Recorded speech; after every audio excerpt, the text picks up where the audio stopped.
હવામાન વિભાગ દ્વારા ગુજરાત રાજ્યમાં આગામી 7 દિવસ સુધી સાર્વત્રિક રીતે વરસાદ વરસે તેવી ગંભીર આગાહી કરવામાં આવી છે.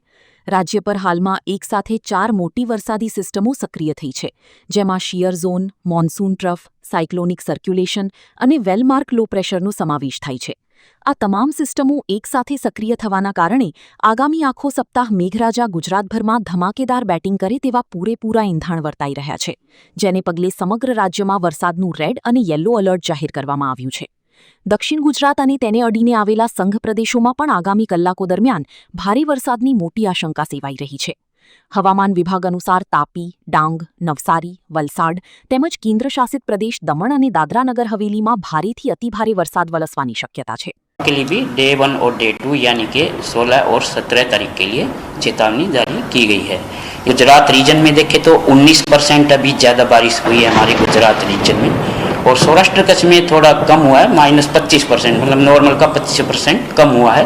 अगर अगस्त की बात करें हम अभी 1 से 15 अगस्त तक की, तो हमारा जो गुजरात रीजन है उसमें 9% ज़्यादा हुई है. एक और नया लो प्रेशर एरिया बन गया है north west bay of Bengal पे और adjoining west Bengal north Orissa coast पे.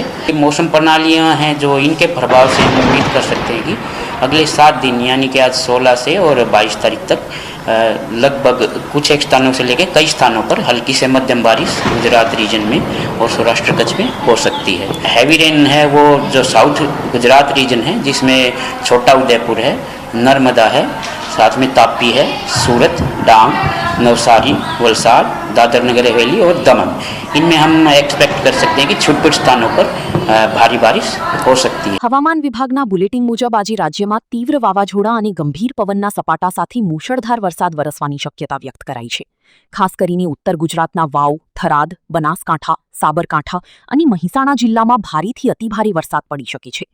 આ ઉપરાંત મધ્ય અને પૂર્વ ગુજરાતના મહીસાગર, દાહોદ અને છોટાઉદેપુર જિલ્લાઓમાં પણ મેઘરાજા રૌદ્ર સ્વરૂપ ધારણ કરે તેવી પૂરેપૂરી સંભાવના છે. વાવાઝોડા અને ભારે વરસાદની આશંકાને પગલે નીચાણવાળા વિસ્તારોમાં રહેતા લોકોની સાવચેત રહેવા તંત્ર દ્વારા અપીલ કરાઈ છે. કૌશિક પટેલનો રિપોર્ટ, હિન્દ ટીવી.